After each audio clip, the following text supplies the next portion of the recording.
Hello, hello. Let me know if you can hear me. We are live. I am live.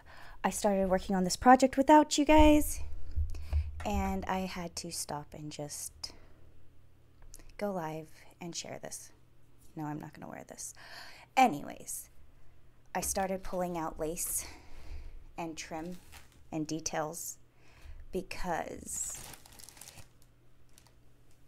I want to start putting the bodice together. And not only is this lace decorative, but it also kind of holds everything together, so I do have to already think about it. When I first started this project, I was laughing because I was like, oh, I'll make the dress out of the bed sheets, I'll make the sleeves out of curtains, and I can steal the lace from this towel set that I found for this. But then I wasn't feeling it, so I went with the fun lace and the pretty lace for the sleeves. I don't know, it's what I have. But I started pulling out different laces and types, and I really like this one because it's like a tatted lace. It's not a true tatted lace. This is definitely a machine made loopy lace, but it really reminds me of tatting. And ooh, it's so pretty. I don't know if I want to waste it on this dress, and I feel bad thinking that. But I think it's the right size for the trim on the dress. This is the bodice of the dress, and I am trying to think about what is going to go on this edge. And it's also trims the sleeves. It hides the top stitching, and I love it. So I have this, but I also have this cotton dot lace, I wouldn't call it lace trim, that I'm kind of digging. I think it's gonna be fresh, and it'll be. Anyways, you're just seeing little blops on the screen, but I'll give you guys a little bit of a close-up. Here's the dot trim that I've decided to use. And this is the tatted lace that's not really tatted lace that I'm going to save for a different project. Hey Bruno, you're in my spot. It's okay, you can join me. Help me decide. Okay, so welcome Michael Snell. Yeah. Anytime. I used to love to listen to podcasts while I was hemming at work. That was like my favorite time while I have to do all the busy mundane things. Yeah, I get it. So I have this bag of lace, and it's a bag of laces that are about the right size for this waistband. This waistband doesn't match anything else. It's a different lace that's in the bust, sleeves, trim, and even, is there any? No, I didn't think there was any on the hemline. But, so I don't really need a lot of it, but it needs to be only, say 2 inches max width. So, this one is a little too wide, but this one right here.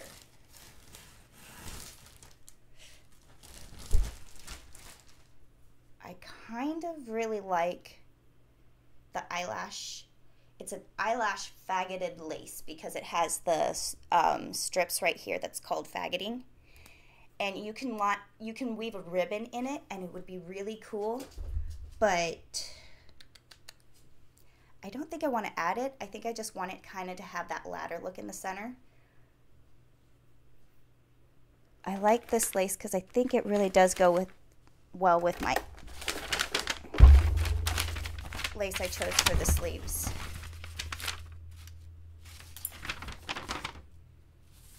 Because this is a really soft, delicate lace, and I think that this one blends really nicely with it. It doesn't like fight it. It kind of has that same weight to it. Fun problems. Oh no, which lace to choose? I have a really good one. Okay, I'm using this one. And I believe it's the right width. Please don't be too wide. A little narrow, I wouldn't mind. Okay, the eyelashes go a little over, but that doesn't bother me. I like it. Okay. Let me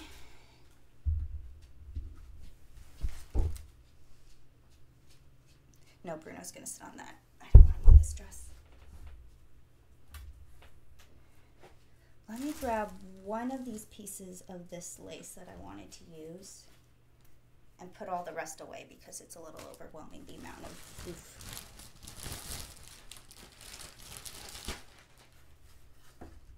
Oh.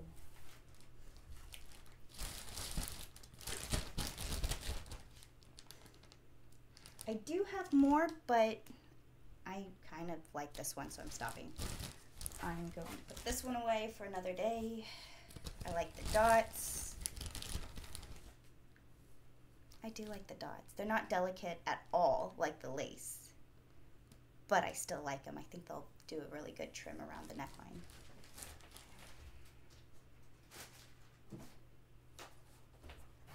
New toy.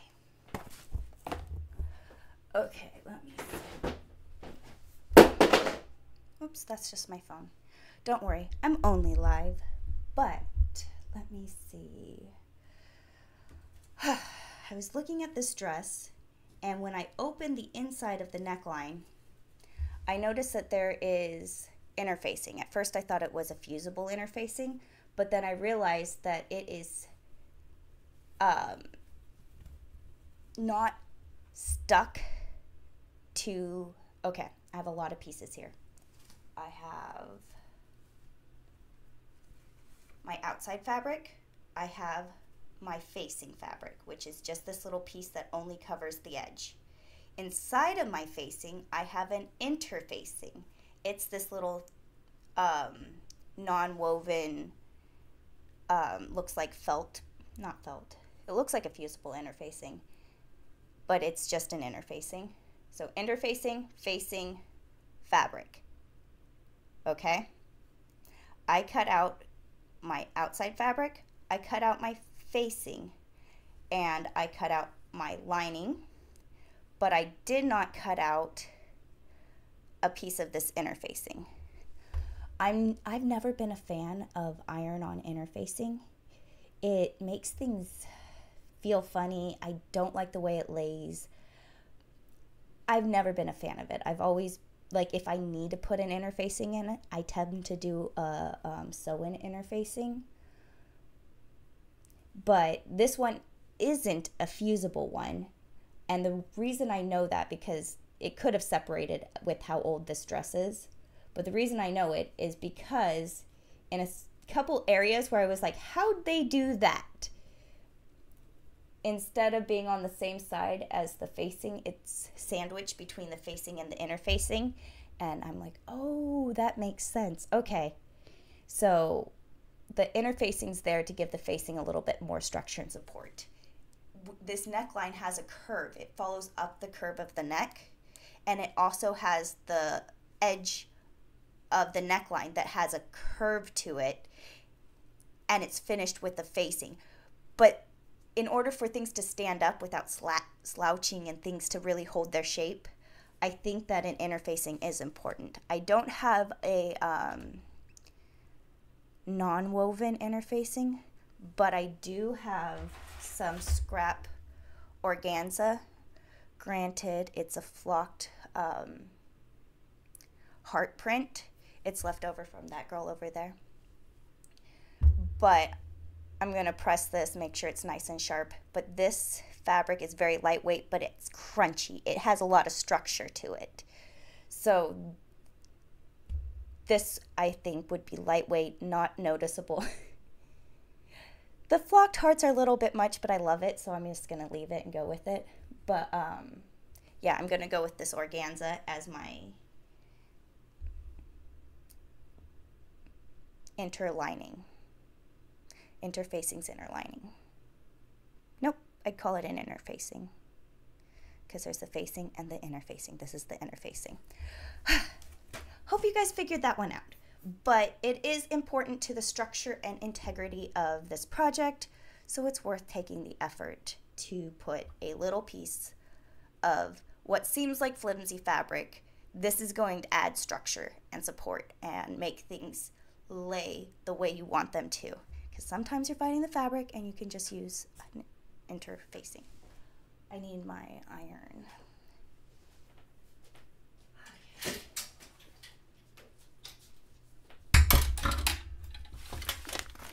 Ironing board down.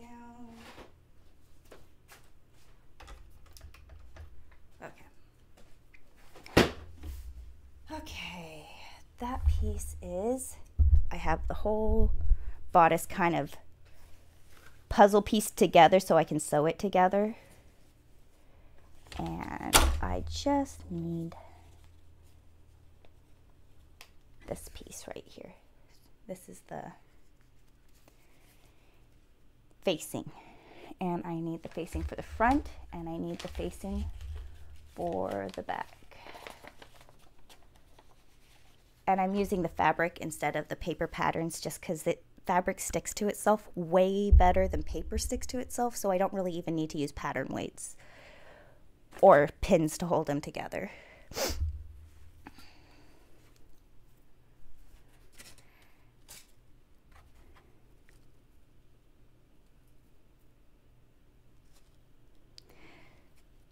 So I keep thinking there has to be a right side and a wrong side to this fabric, but both sides of the heart are just as flocked as the other side of the heart. And I literally can't tell the difference either side together, and I've held them in daylight, sunlight.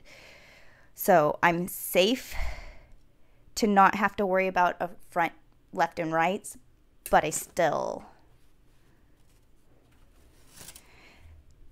double check and double check and double check, because you can never check too many times because you only really want to cut once. All right, my salvage edge is here, so my grain line is this way.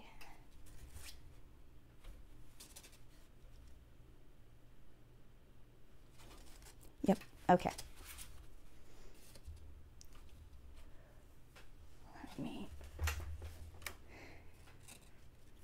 Before I melt this whole thing, let me just make sure I didn't overheat the iron.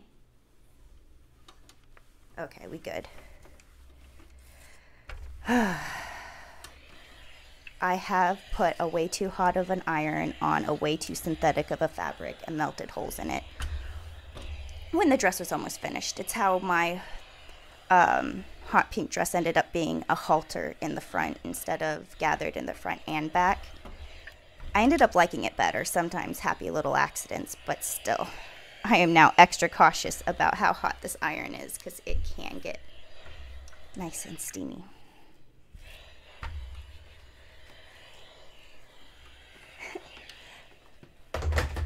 Hello, Knock Top. Yes, it's a side quest sequel. I am still braining on this project, so we are going with the flow. I started picking out lace this morning and went, well, I might as well go live, so welcome. We are now doing interfacing out of organza. All right, I need 2 pieces of each. The back is bigger than the front.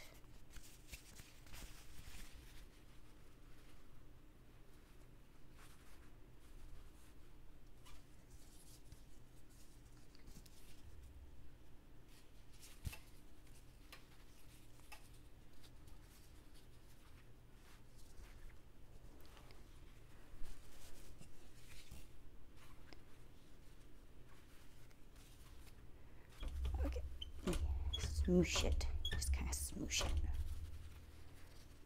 All right, let's see. I want to be close to the salvage, but I don't really want the salvage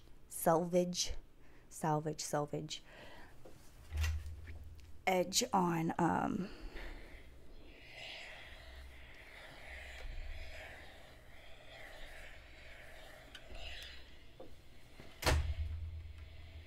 going to turn that down. I think it's starting to edge on too hot. But I don't want even though the selvage edge is a perfectly straight line, I don't want to get one side with the selvage edge and one side that doesn't, because it'll pull differently. And also it has little dots from where it was attached to the machine. I thought I heard Jack. But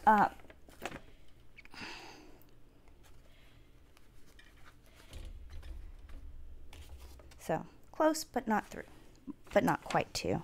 It is an easy straight line to follow.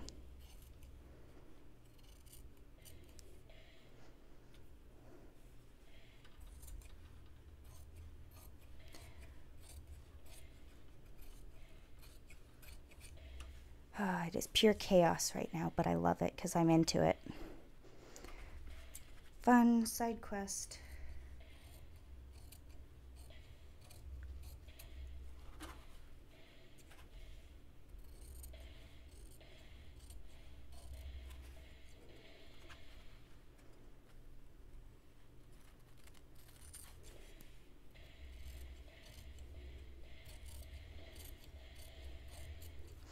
Okay, so they didn't go all the way to the edge with their interlining. They kind of cut it short so that it would be hidden in there. That's why I didn't see it when I first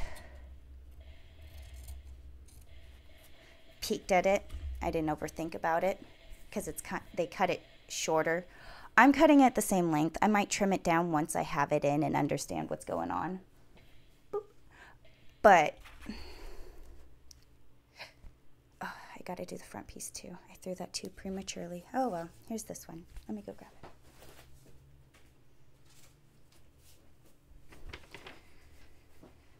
Okay, I need 2 of these. My green line's going this way.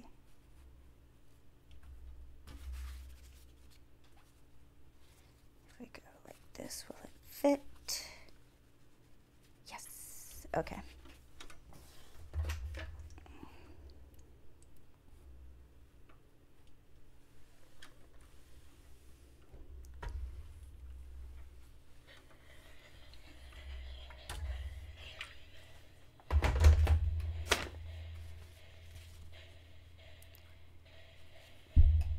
Oh yeah, it fits better if I'm upside.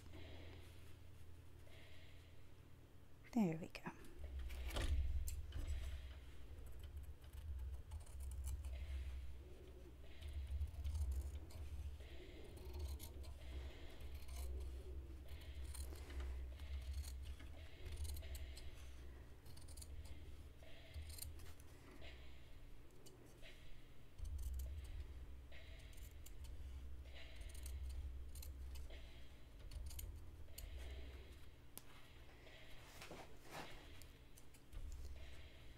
Okay, I have a microphone right in front of my face, which is great for you guys to hear me, but I can't see what I'm cutting.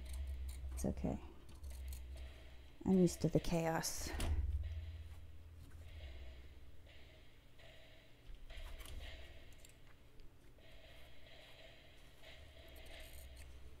Ah! Okay, maybe I should have used a pin on this one. It's starting to slip. It's okay. It's still the right shape.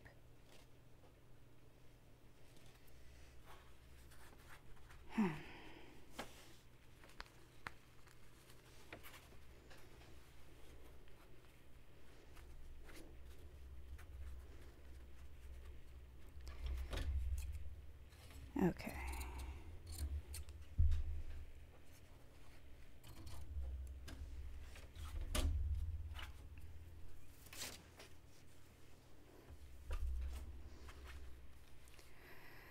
Okay. Michael Snell says, I want to learn how to sew, but this all seems so confusing to me.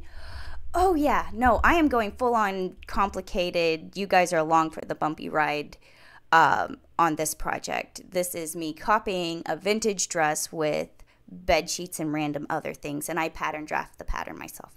You're welcome, I didn't show you that. But sewing can be really simple and it can be really complicated. And the more you sew, the more complicated it gets to make it more simple, because you know why. So always ask why. But what? Oh, that's why. yeah, anyways. Sewing is not easy, but it's also not hard. And I did get a degree, not in sewing, but in fashion design, merchandising, and marketing. But, yeah, so it's okay. And everybody has to learn. Eventually, you can figure anything out. I'm too stubborn to say I don't know how to yet. I can learn. Okay, I have all my puzzle pieces spread out. This is my dress. This is the trim I'm going to use. I don't need it quite yet. I do need this trim as to treat it part of the waistband. So before I attach the waistband to its lining, I am going to just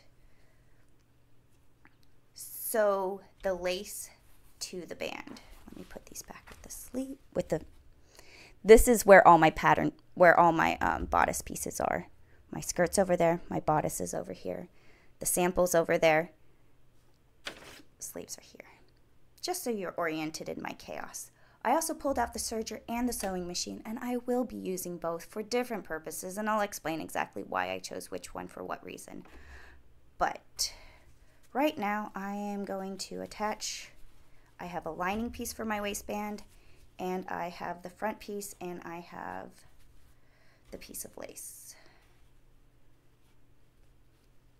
I want to start in a dip, end in a dip, just so I know it's kind of even. There is a right side and a wrong side to the lace. There's a shiny side and a dull side, so I want to make sure my shiny side's up. But before I attach it, I'm going to press it. Make sure I don't melt the fabric. I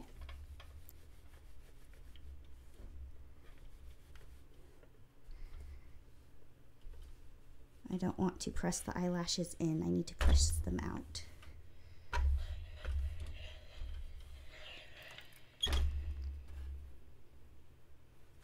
It feels weird putting an iron up like this. I'm so used to the ones you have to leave face down.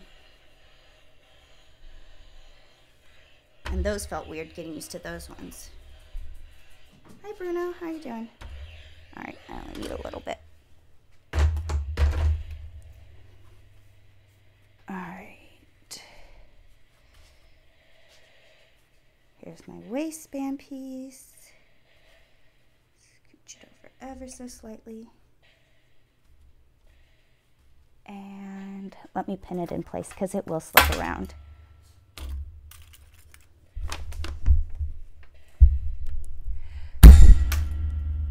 Uh-oh, sorry. You lost your little jacket. This knuckle seems to just get in the way, so I try to make sure I keep it out of the way. Michael Snow wants to know, what is the difference between lining, facing, and interfacing, and what are they all for? Very good questions. They all have different purposes. Oh, you don't want to be up there anymore? Okay. So, lining and facings finish edges, but lining also protects your skin or the inside of purses, garments. It lines the edges, the inside. Lining is going on the inside. Facings go on the edges of like your neckline, armhole, any edge, especially curved edges, but it doesn't have to be necessarily a curved edge. You sew it, you flip it on inside out, and then you can attach a lining to your facing.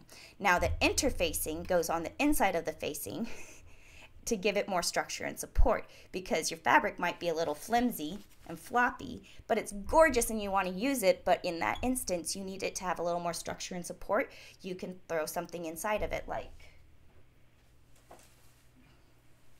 lining, facing. Oh, I can't open it up. Hold on. Wait.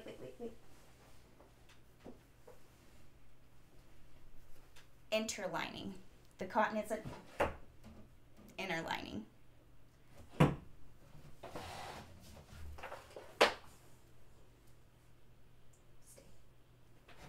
Okay. It's on a PVC pipe stand, so it's a little weeble wobbles, but they don't necessarily fall down. But yes, You can take multiple fabrics and have the benefits of all the different properties of the fabrics by layering them all together. I'll trim it in a second after I attach it.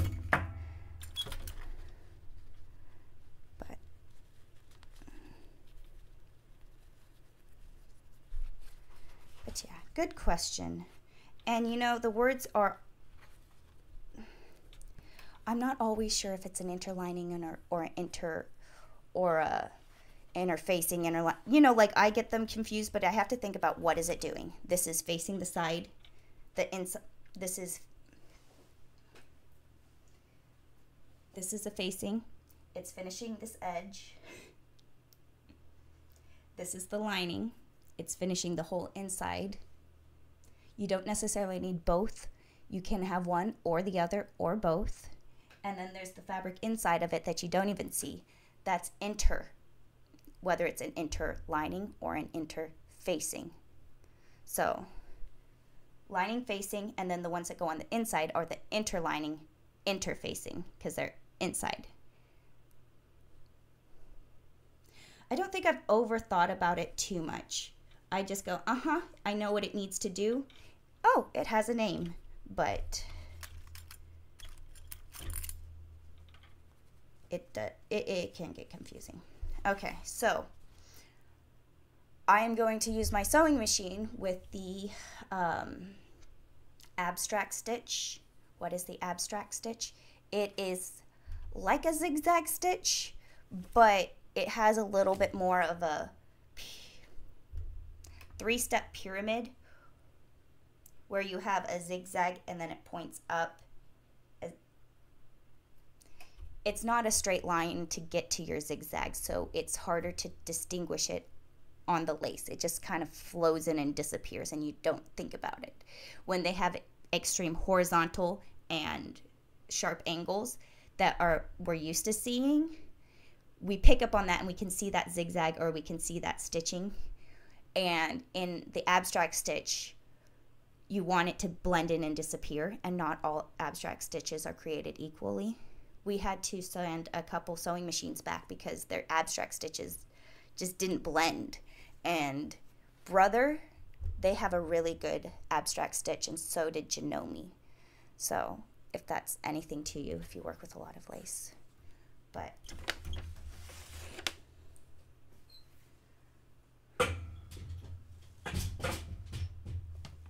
I don't want to put that too far. I'm going to use it in like 2 seconds.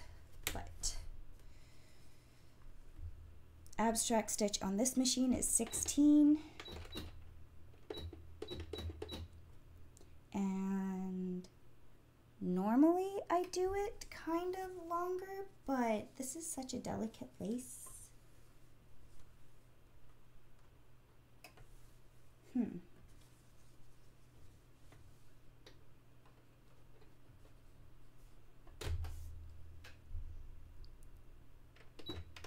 I'll just do it a point bigger than what it is normally. I need the presser foot.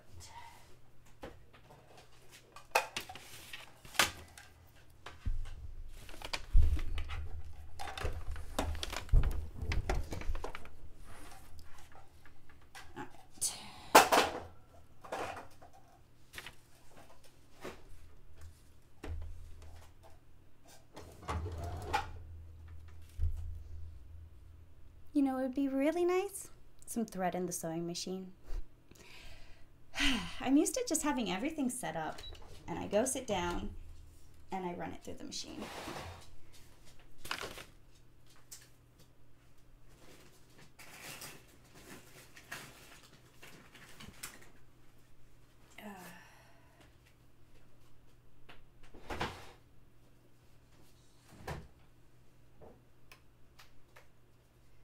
I'm gonna run out of thread if I use this one. It's almost out. And this is the good stuff. It's the fancy Gutermann stuff. Yeah.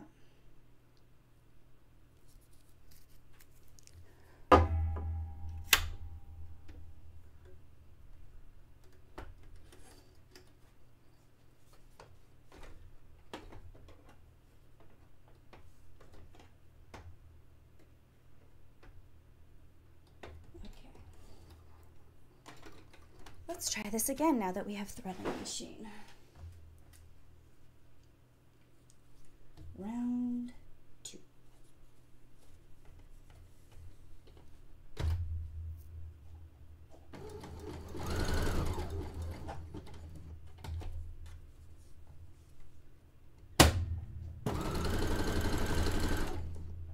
I think I can go a little longer and a little wider.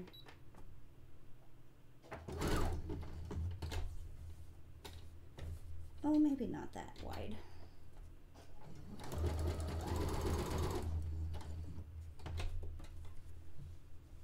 I'm following the curve of the lace instead of doing a straight line so that my points don't flop down when I wear it, because that's never fun.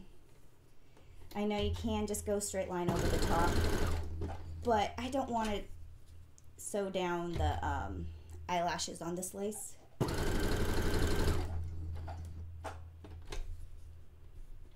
So just taking my time so it turns out pretty.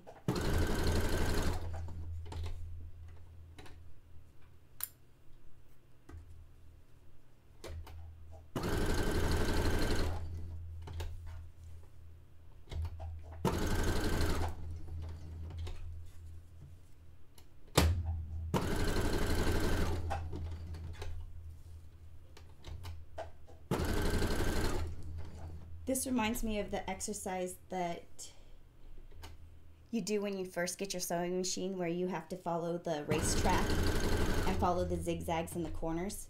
It's training. It's the drills for this exact stuff so that you can attach your lace.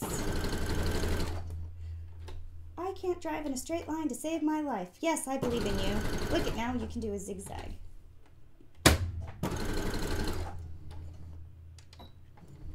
Lock it in place.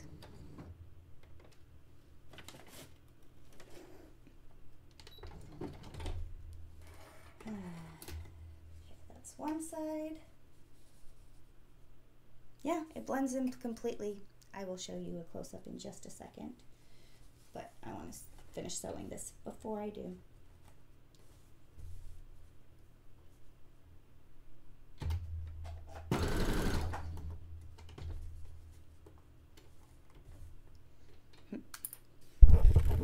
You need an assistant, someone to make sure your machines are always threaded. No, the thing is I can leave them. I like to leave my sewing machine threaded and up and in a station. So I have my ironing station over there. I have my serger set up for its one duty. It was over there. And then I have the desk for my sewing machine. But because I'm going live and doing this for you guys, we are here at my glass table. And this is the studio space, and so it's constantly changing. It's like my my kit. So it's really nice to just have everything set up, but we don't always have that luxury. So sometimes we have to clean up and put things away, but then they don't get used. So I like having things out and ready to use. When making the wedding dresses, we had sergers that we would go to for doing sleeves. We would have sergers that we went to for doing the side seams because it was already set up and ready to go. So we weren't changing the settings going back and forth. It was you get up, you sit at this machine, you do your job for that part of it. Then you get up and you go over to the ironing board, you press everything you just did, then you go pin, get ready, and then go sit at the sewing machine because now you have to do all the abstract stitching. So you kind of bulk your work together depending on what you need to do. So it does help. I would never say no to assistance and help or a friend to craft along with, but this chaos is purely my fault, and I know it. But you don't have to struggle. Okay. I had a tail snap.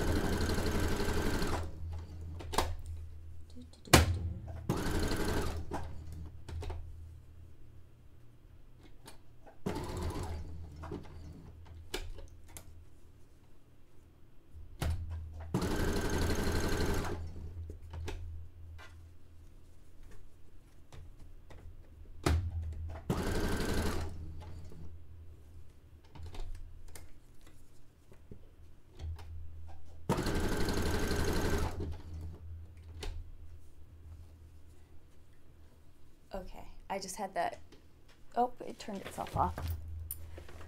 I don't want my iron to be too hot because the pillowcases had a warning of do not iron on it. The sheets did not, but I also probably could have ignored some of what was on the label. But they are 100% polyester, which is plastic, but polyester tends to be fairly heat resistant because it handles laundering and ironing. But I'm definitely going to iron it at a cooler setting so that I don't ruin it.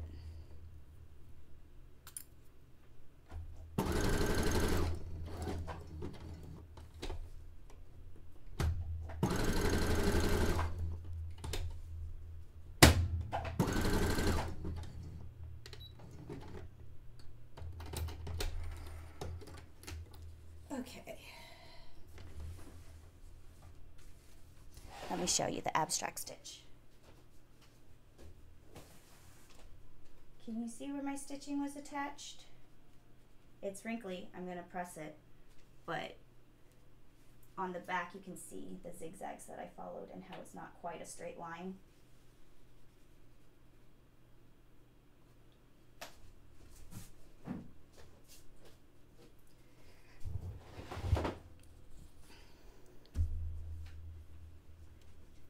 And I'm going to press it all nice and pretty and flat, and it'll look like a million times better.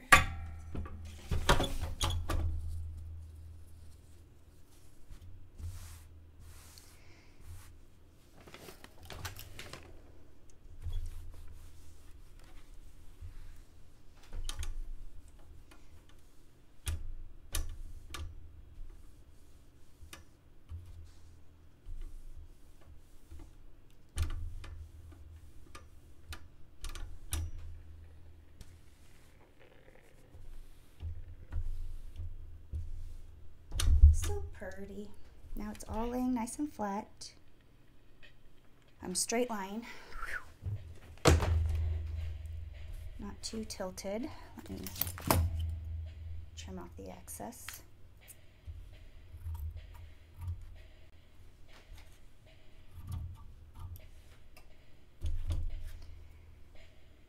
And put it back on the lining, and you will never see the stitching because there's a lining. And this is attached, and I think it's rather lovely. I'm going to press these two pieces together.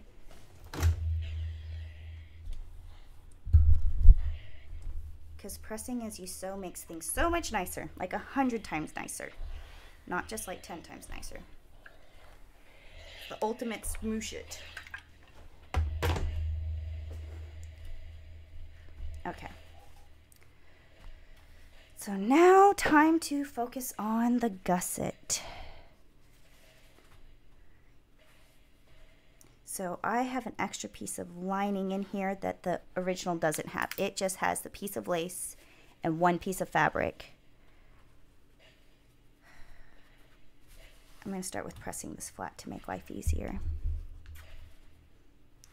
especially since the iron is still hot. I'm going to press the lace and the fabric as one piece because I think the lace is a little delicate for like just straight up ironing. Like it probably could handle it, but I don't want to do it on its own. So I'll just iron them together. Okay.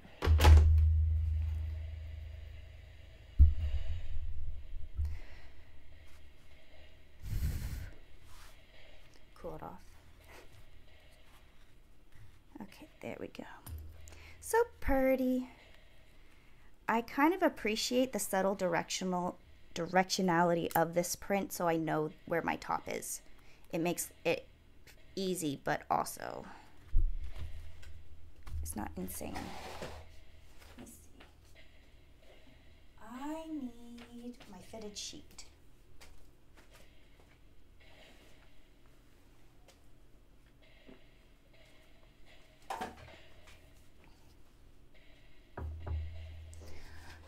I have a spool of elastic over there, but I'm not going to use it.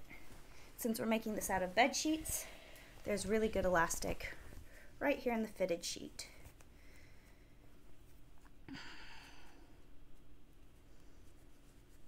I'm not trying to save anything, so I might as well just...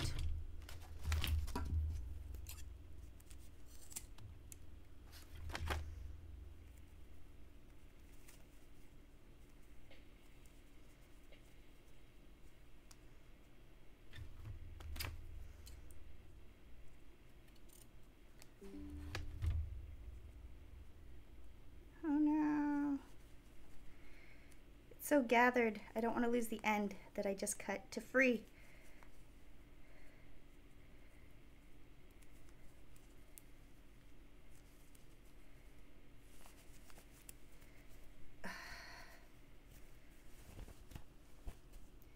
Oh, did they do it like in... These are well-made sheets. Good news is I only need about that much, so.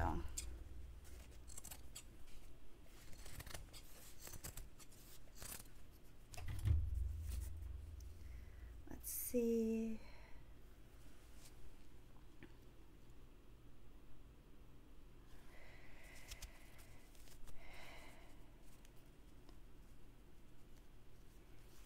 Easiest way to do this.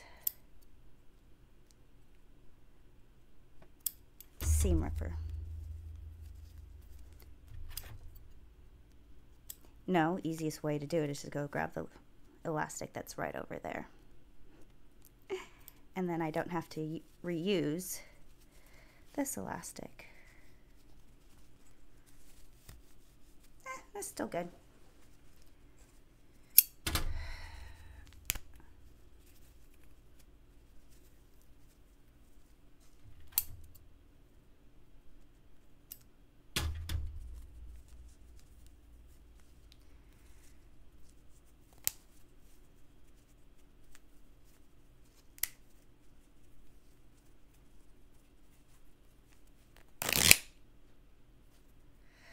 Okay, I have elastic.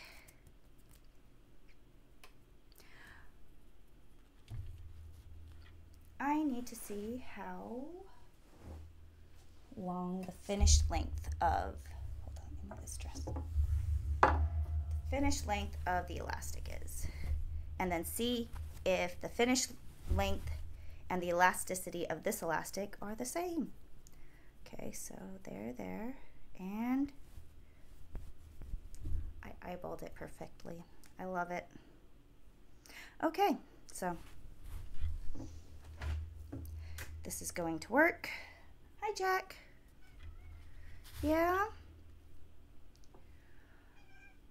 Come here, Jack. Yeah?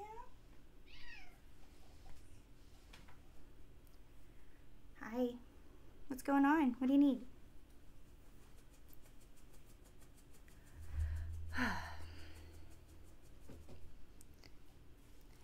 Okay. I think I am going to stretch this, zigzag the edge, flip it, and then flip it. Wait, how did they do it? I want to do it the close as they did it. They just made a casing and slid it through. I think I'm just going to do that. Okay, casing it is. Okay.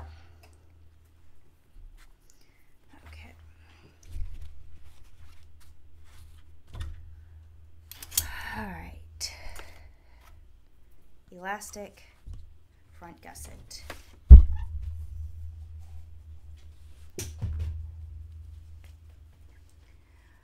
I am going to finish this edge with the serger to keep the lace attached to the fabric, and then I can just fold it over and stitch it with the sewing machine. So first serger, then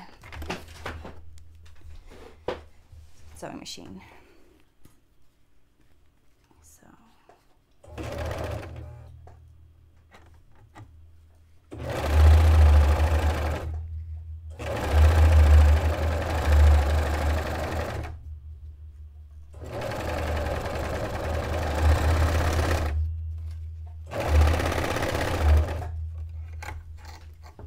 okay, serged edge, nice and neat.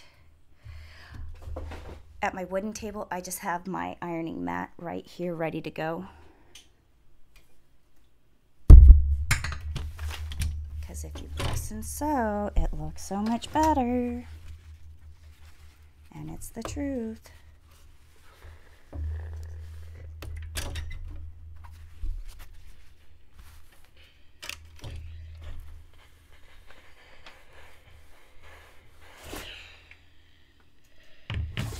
Bless you, Bruno.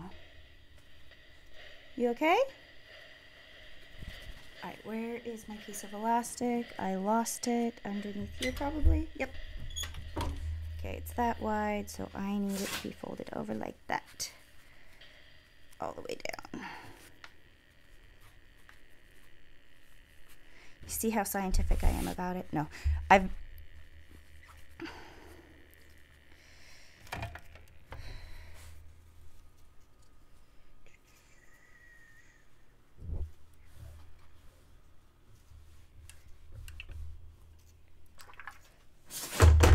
Bless you, Bruno.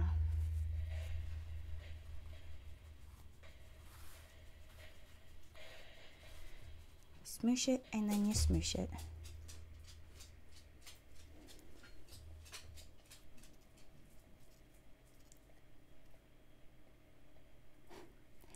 Do you usually choose the fabric first or the project first? Both. Sometimes the fabric inspires the project and sometimes the project inspires the fabric. It's cheaper when the fabric inspires the project because it means I already have the fabric. But I think the fabric and the project go very hand in hand because it completely changes the properties of a project by changing the fabrics you're using. Okay, now that that is all ironed and pressed, I can stitch it. But now I'm just going to turn it off and on again, so now it's back to a straight stitch and just straight stitch it all the way down.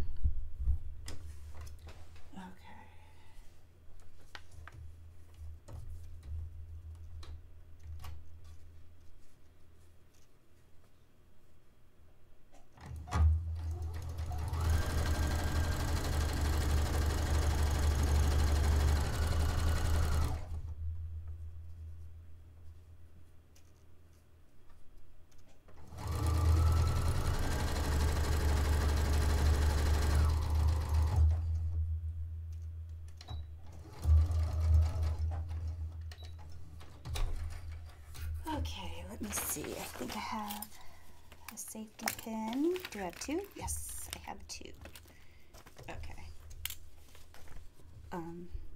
Always forget that your Jack looks exactly like my Weston or Watson. Watson. Aw, orange cats, right? I want to press it again, but I already put the ironing board over there, so I'm not going to. Thread this through.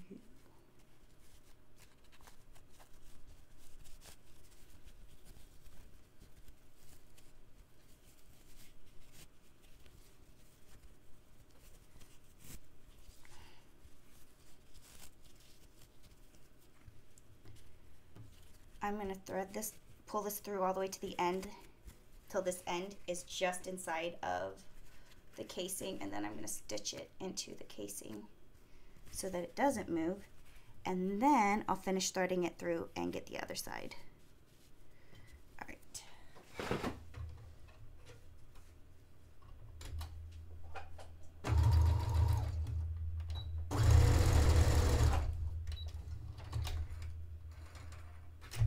Okay, now I have that in there.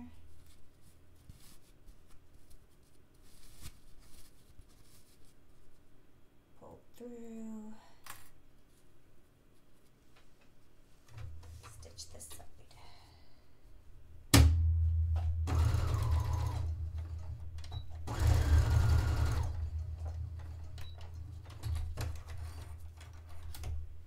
And I got trim the excess.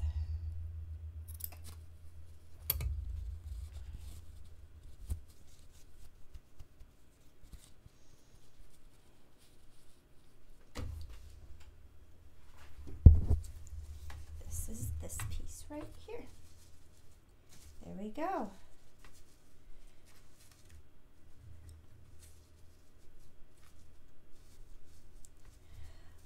I am ever so slightly shorter than the original because I used a wider piece of elastic without calculating that into my patterning.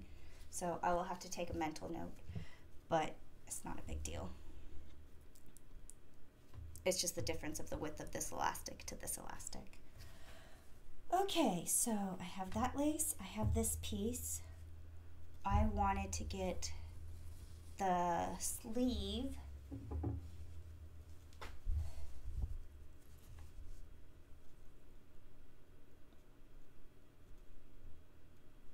No, I won't worry about the sleeve. I'm just worrying about the bodice today.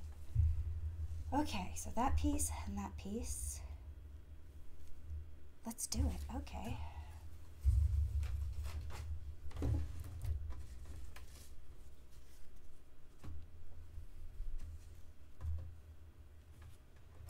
Let me start to piece this bodice together now.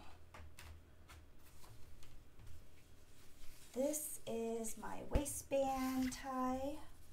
I brought my applique scissors. What are applique scissors? They're still in the box. I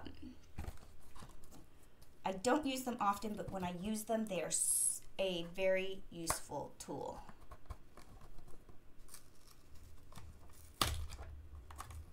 Oh my gosh, I haven't even opened this pair. I thought this was... Anyways.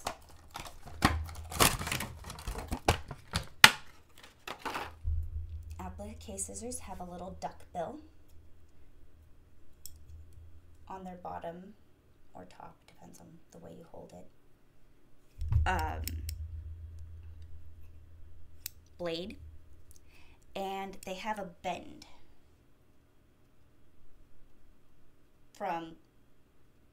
that's about the height of your thumb, so you can put your thumb on the table and be really flat up against an edge so that you can trim or cut like really close.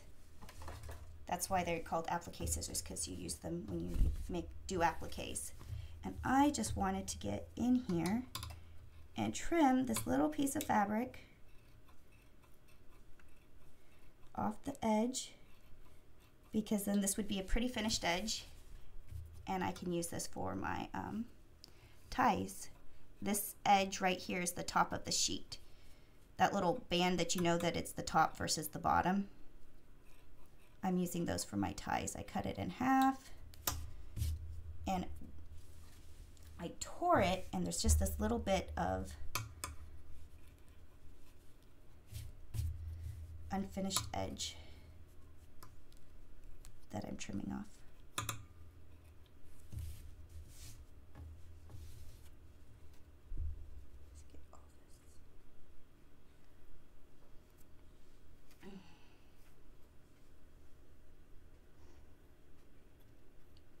How long do fabric scissors last?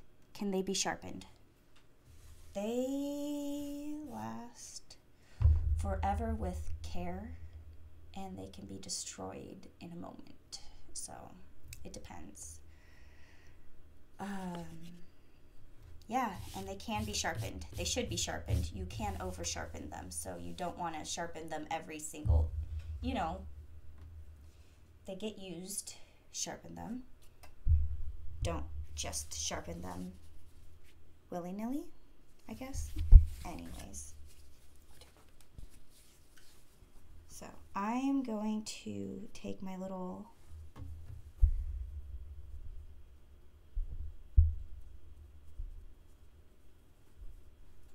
tie.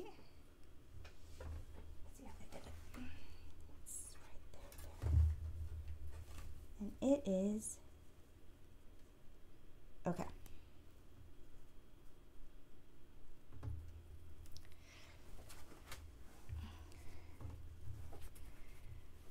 Curious how they did it, and I'm not too off in the way I was thinking. So I'm going to attach it to this piece right here. I am going to use the serger to do so that I finish the edge at the same time.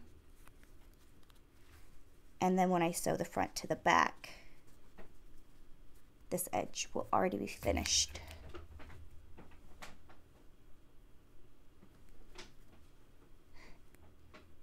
Jack found a bag to play in. He built the fort.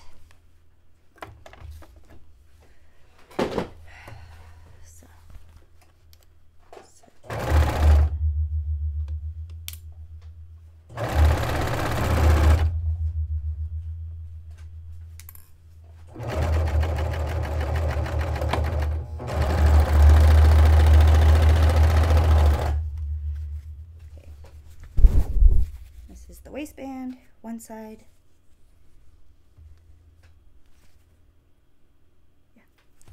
And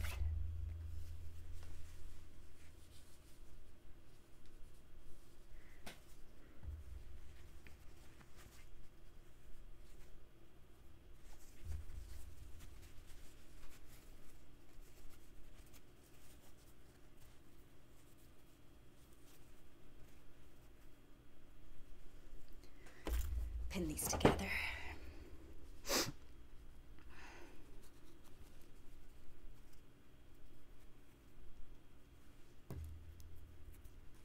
And pin that together.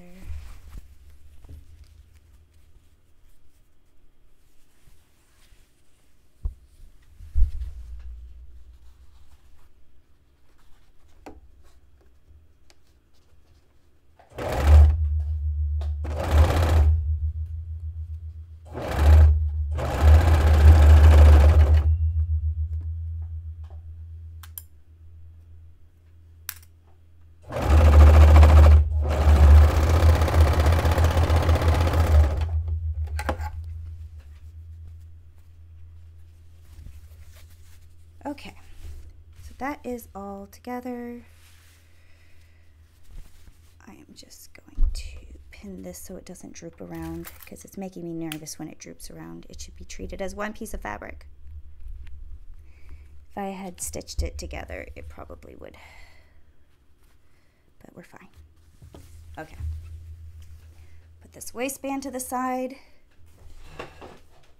and I am going to turn my attention to the facings. Okay. My front facing, my back facing.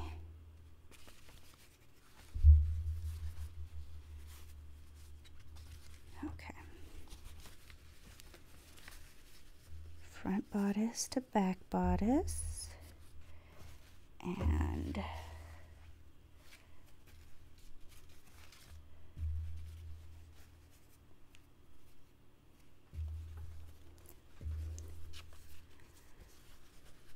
back bodice is there. Front bodice is here. Front bodice is here. Okay. I am just trying to make sure everything's lined up where it needs to go. Inside, outside, right side together, you know, so it can be sewn inside out and backwards. Confused? Yeah, I know, it's just a little bit confusing, but it's not too bad. Okay. So here is right side, left side. Where am I back?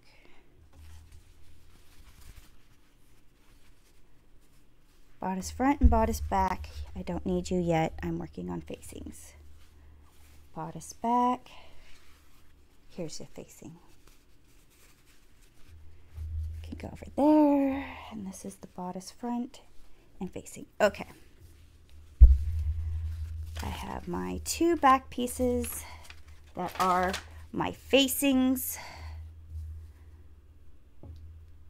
and I have my interfacings, which are my cute little organza flocked hearts. I'm going to put those as the backs to these.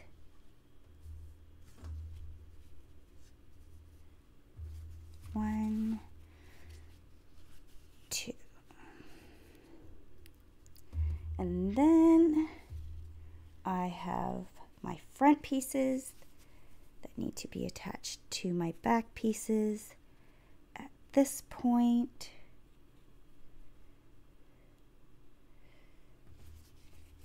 And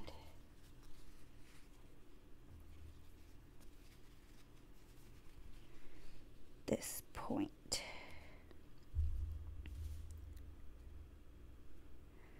But this one needs to be here and this one needs to be here because the way the sandwich is going to be made. Ah! I have ever so lightly a slight wind in here blowing things around. Okay.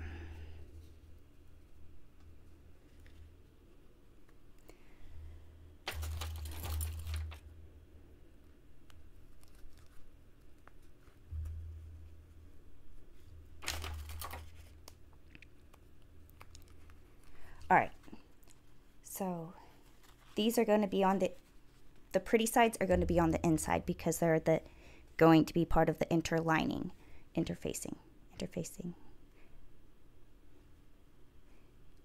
That'll be on top of the lining. So this is going to be on the inside where we will never see it. So the organza part we won't see. And so I need to sew this shoulder seam for both the left and the right, and then I have to do it on the front and the back bodice. And then I have to trim that seam up. And I'm going to use the sewing machine to do it. Hold on.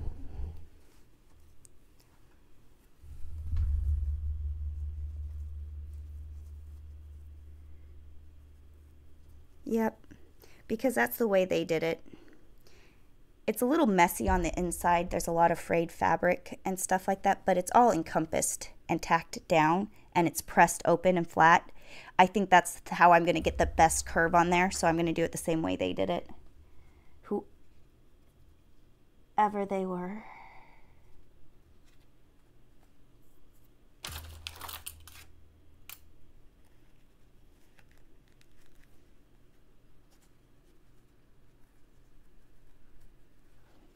Ugh.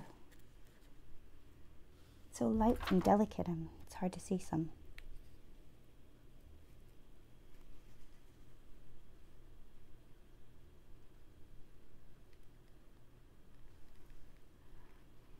Do you have any projects in mind that you would like to tackle?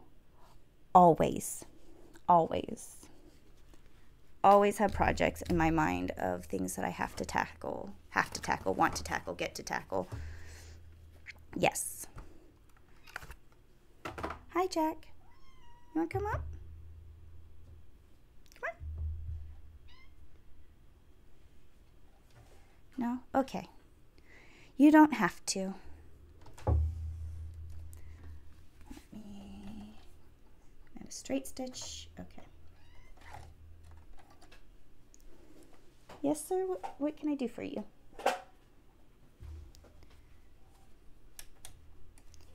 Okay. So this edge, back stitch,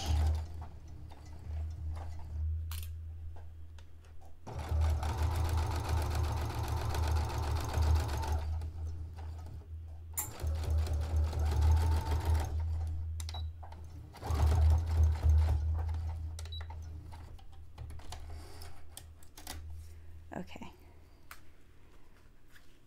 So this is a curve. Oh, I should have done it a little wider. That's a little narrow. That's not, I patterned it wider than that.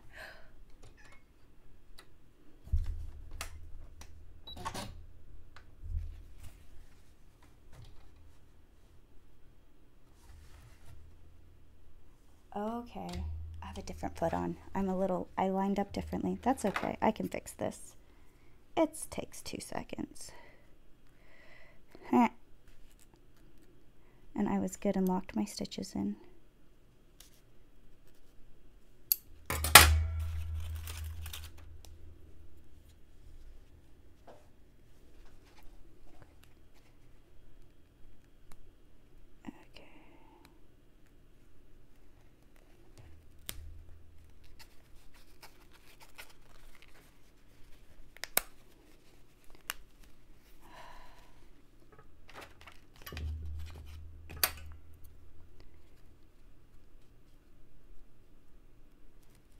have tiny scissors just right out of reach. I should go grab those. I'm not. I should.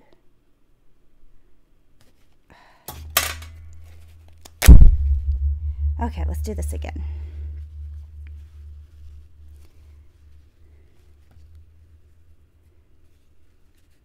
Line that up. I want a more generous seam allowance.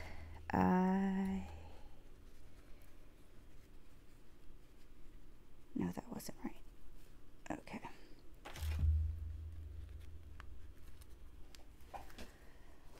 All right. And that's where I originally was going to put it too.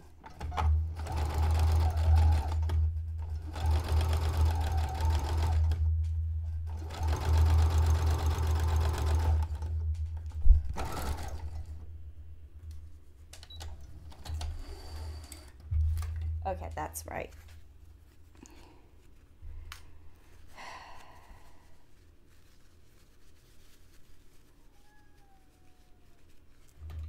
In order to get it to lay nice, they had 3 cuts in it. 2 and 3.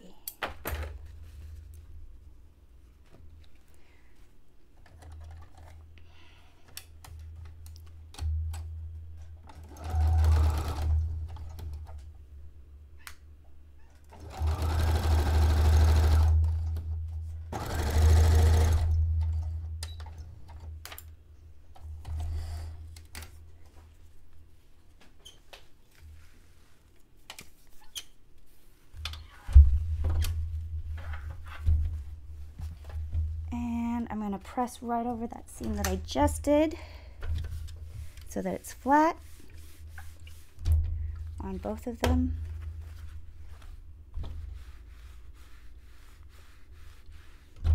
It's pure chaos right now, but it's happening.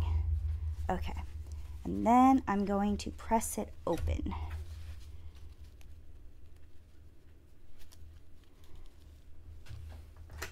Flat.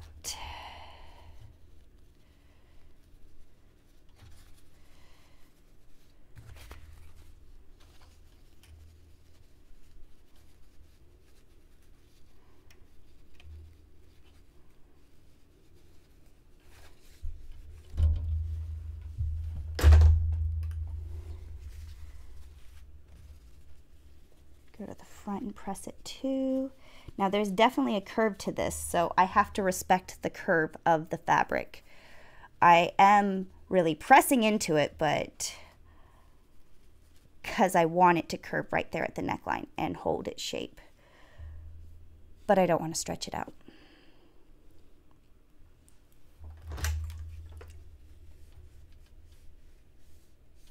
And I'm only pressing the seam allowance, not the whole piece.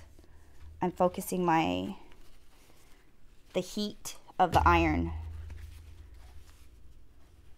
just on the seam.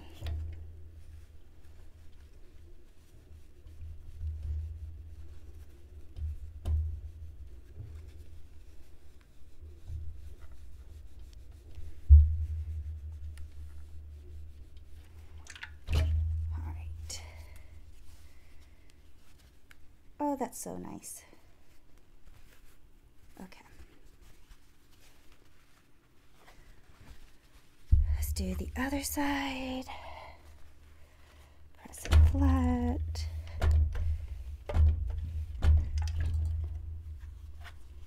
Let me press it open. I think I should cut it before I start pressing, but I want to press it before I start cutting because then I don't have to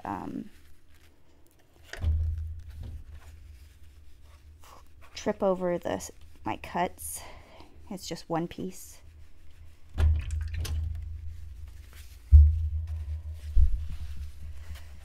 I think cutting it before ironing was the right choice, but it's okay.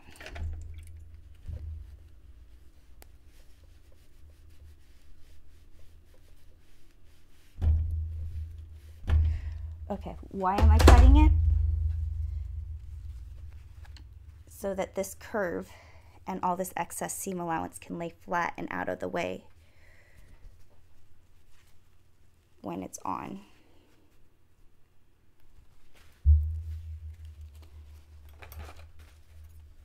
So just a couple little slits in the seam allowance at the curviest spots, and it just eases all that tension and it lays flat.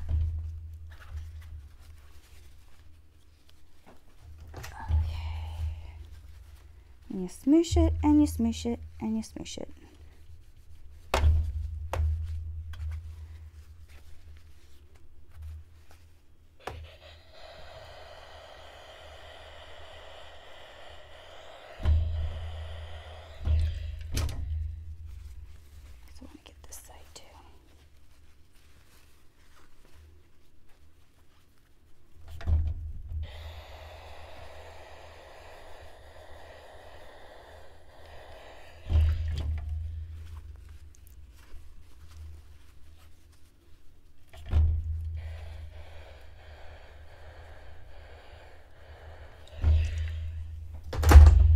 Okay, now I can put these pieces out of the way while I sew the shoulder seams of the fronts and the backs. I am going to do a basting stitch along my center back and side seam to hold the lining to the fabric so it just doesn't slip around. I'm going to increase my stitch length so I don't even have to think about it. I'm just going to do it on the inside of my seam allowance so it doesn't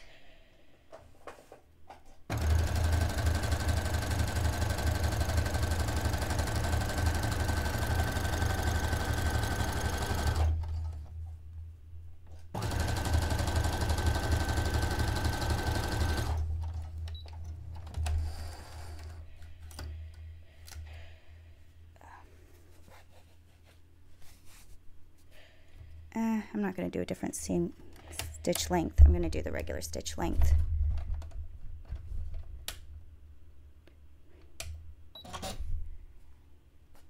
So it doesn't gather it. But I'm going to make sure it's flat.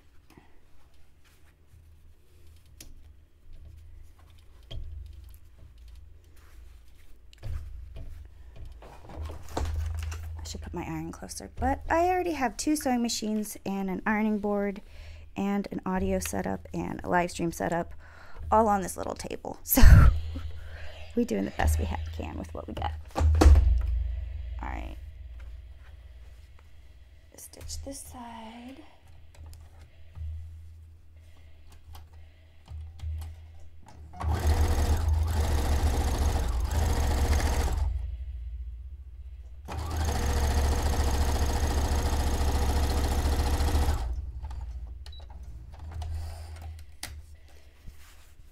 Okay, there's the back. Here's the other side of the back. Let me line these up.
Okay, front pieces and back pieces.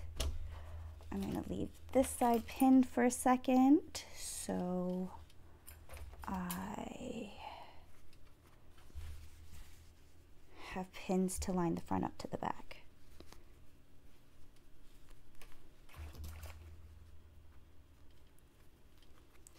Okay, 2 back pieces, my 2 front pieces.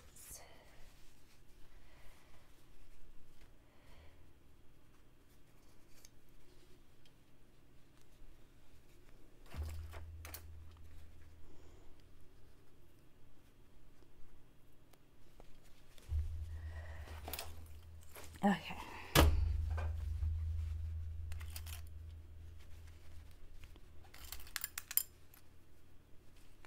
I am pinning my front lining to my front fabric so that they stay together and act as if they're one piece and don't shift around on me.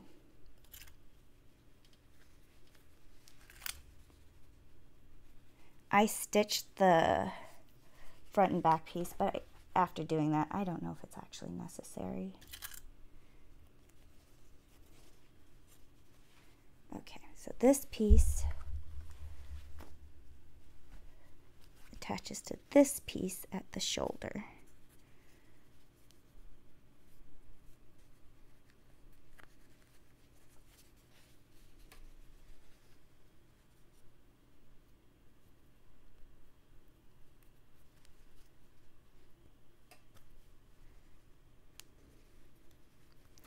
All right, so I have 4 layers in the sandwich: lining, back lining, front lining, back fashion fabric, front fashion fabric on the inside. So that's one sandwich. And let me pin this girl together. All right, it's gonna be a little crazier before it gets a little,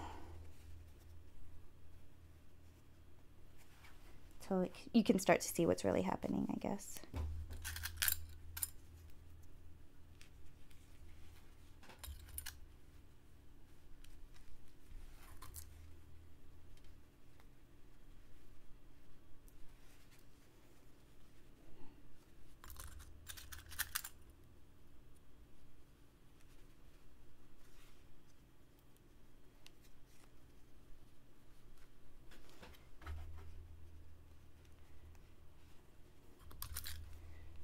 Okay. All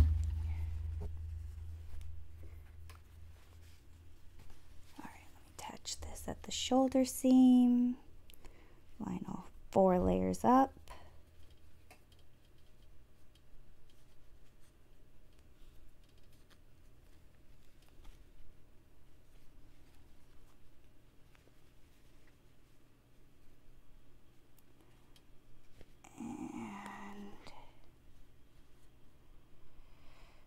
Whew. I feel like this is the most confusing and intimidating part of this dress, is the neckline. And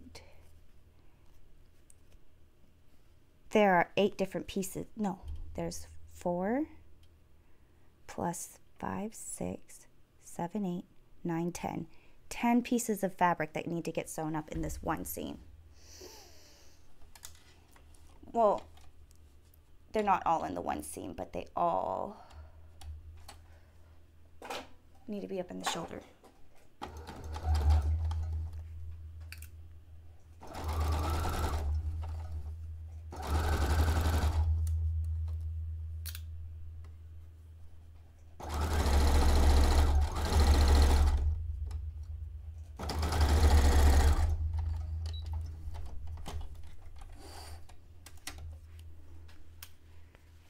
One and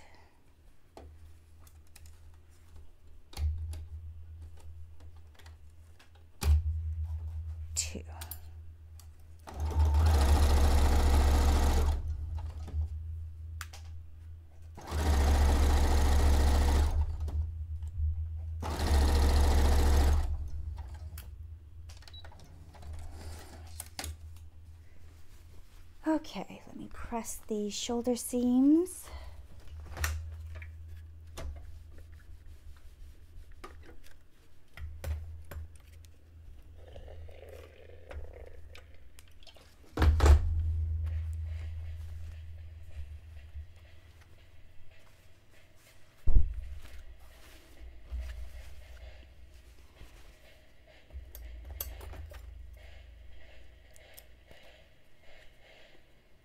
Two, three.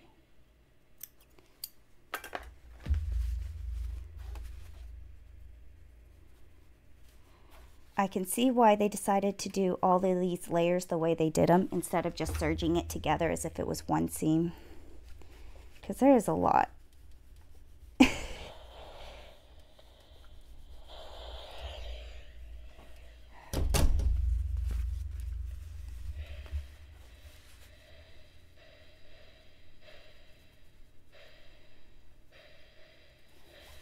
And it is really falling into place so nicely.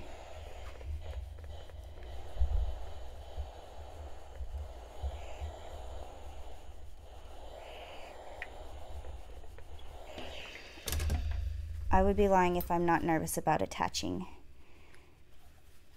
the facings next.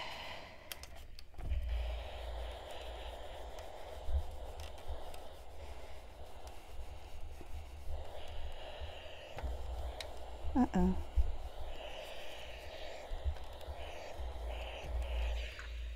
Okay.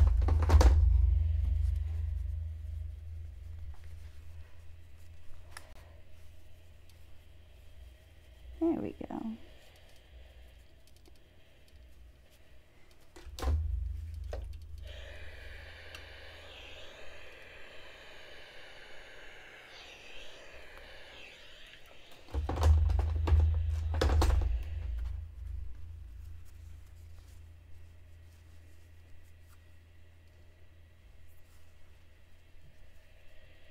That curve.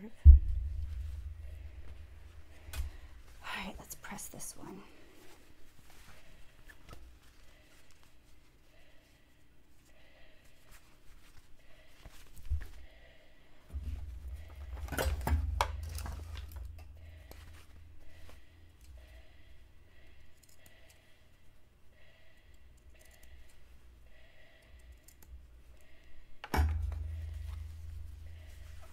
Okay. Gotta smoosh it and gotta smoosh it. And yes, I feel like I iron more than I sew sometimes.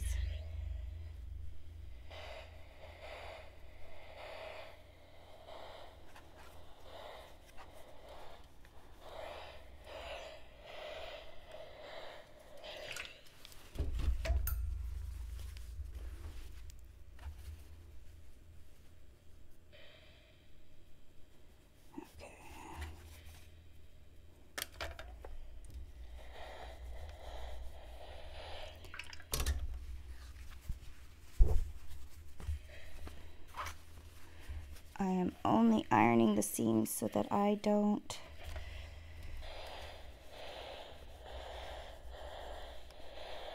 because it's a curve. It's a curve. You really just gotta get that.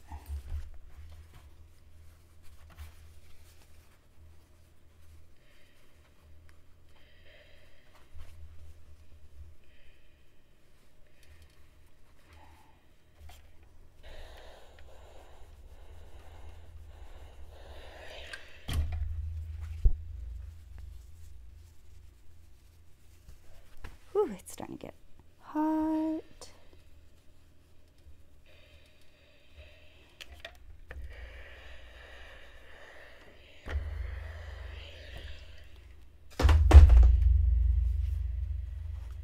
So pretty. Now is the scary part. I need to put these pieces, attach them to the edges. I'm not going to do the back seams. I'm going to do the from the center back top seam all the way down. Ooh, I need to attach that piece before I can. Not there yet. I knew I was forgetting something. Okay, so now I have to put this little piece we prepared earlier. Let me make sure I am lined up and everything's hunky-dory. So this is this piece right here. I'm up here. We have my seam allowance goes there. Okay, and then this piece would go right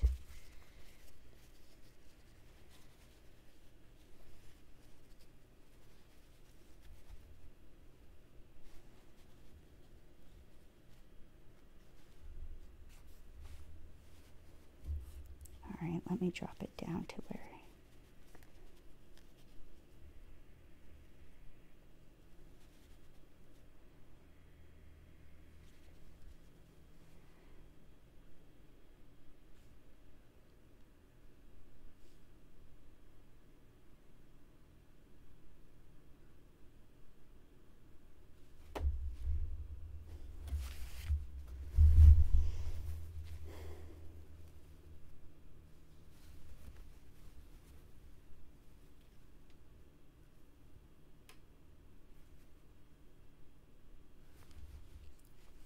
order of operations. This piece was next.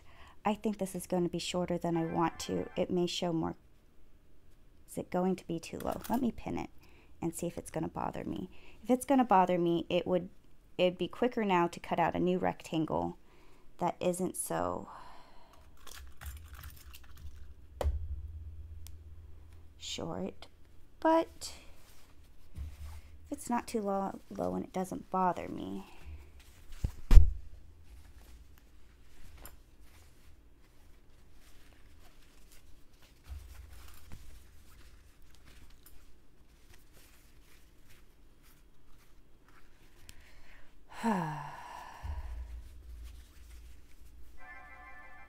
don't worry, I'm only live, trying to figure out this live.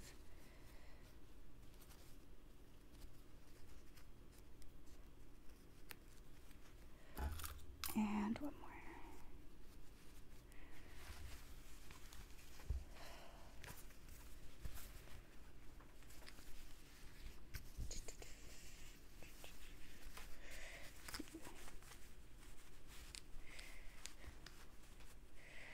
That's going to be a little low.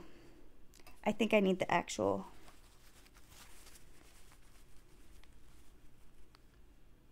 Yeah, I think I want to raise it up that little bit. So I have to redo that piece.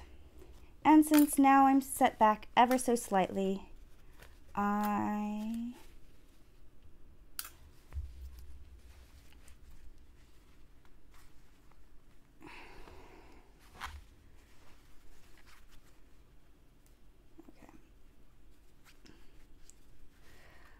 have to make this piece longer or use a smaller piece of elastic and count. I'm just going to add excess to the bottom and cut a new piece out so then I can adjust it. Yeah, because it's perfect. It's just I used a thicker elastic and did the fold, and I didn't count that into my patterning, and it is going to make a difference. It's going to be way too low in not a good way.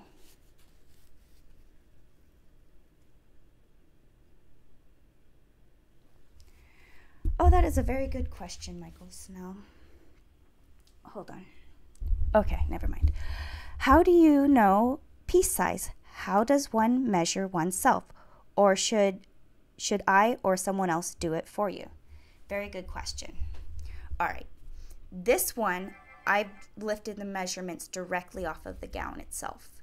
I know what my measurements are, but I lifted them directly off the gown. Some places there's positive ease, some places there's negative ease. It's a little bit narrower in my rib cage area than I am, but I also do know that I am flexible, and this thing, when it zips up, and it's comfortable, but it does have negative ease, so it's a tight fit. Negative ease isn't necessarily a negative thing, but it just means it's going to be a tighter fit. Now, a positive ease means you're going to have looseness, you're going to have excess fabric. It's going to be billowy, gathery, or just have breathing room in general. You need at least about, I was going to say about 3 inches in total ease on normal knit fabrics for just breathing room, but that's just a rule of thumb in my head, because by the time you go around, you add a half inch, it adds up as you go around the circumference of your body. So I'm going off on a tangent, meaning that there's your measurements and then there's the way it fits. This dress, I'm basing it off of the dress measurements and not my own personal measurements per se. Hi. Because I'm knocking this dress off. I'm making a copy of it, more or less. There's tweaks that I'm doing to make it my own, but I'm starting with something that already exists. So you can completely, if you have a t-shirt that fits you and you want to sew a t-shirt, make sure it's the same type of fabric, you can lift the pattern off the t-shirt that you have. However,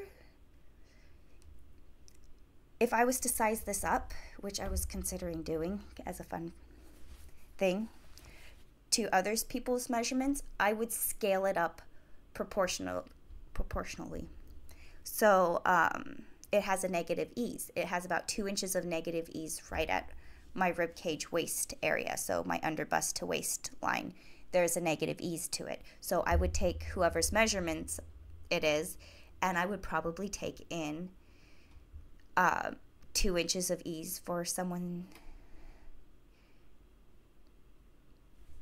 I'm just trying to think of the different mannequins we had, because there's the ones that are smaller and larger, and I think 2 inches would translate fairly normally up until you get into like the larger sizes. Then you can actually take in more negative ease, because you're adding to the surface area and you're taking it around the total circumference. So that 2 inches isn't going to be as big of a deal as you go up into larger sizes. Crazy, right? You'd think that it would make a bigger difference. No, you're just taking that number. Like, so if the bust is 58 and you take off 2 inches, so it's 56. That's that tight of it. Like a smoosh isn't going to be at that big of a deal.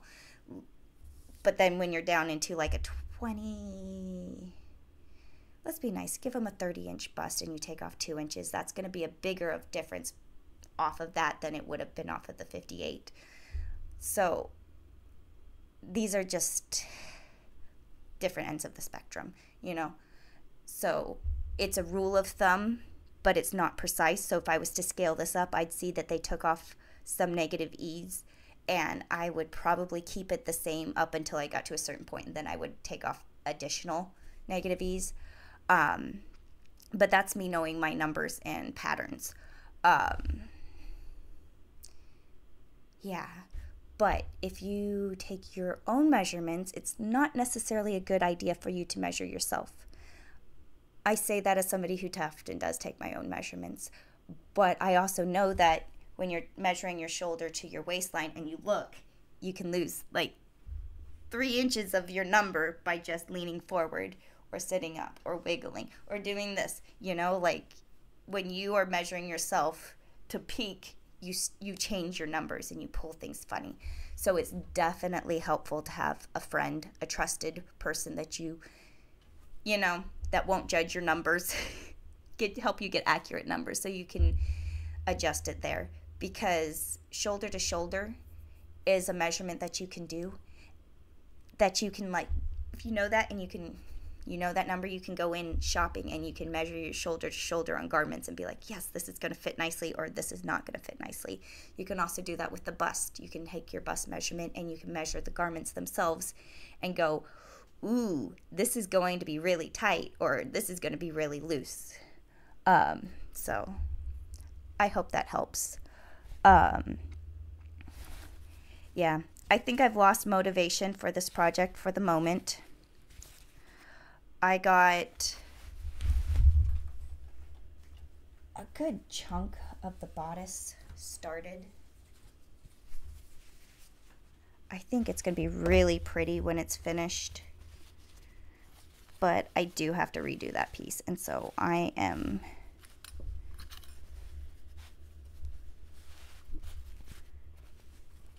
Going to take that as a good stopping point for today.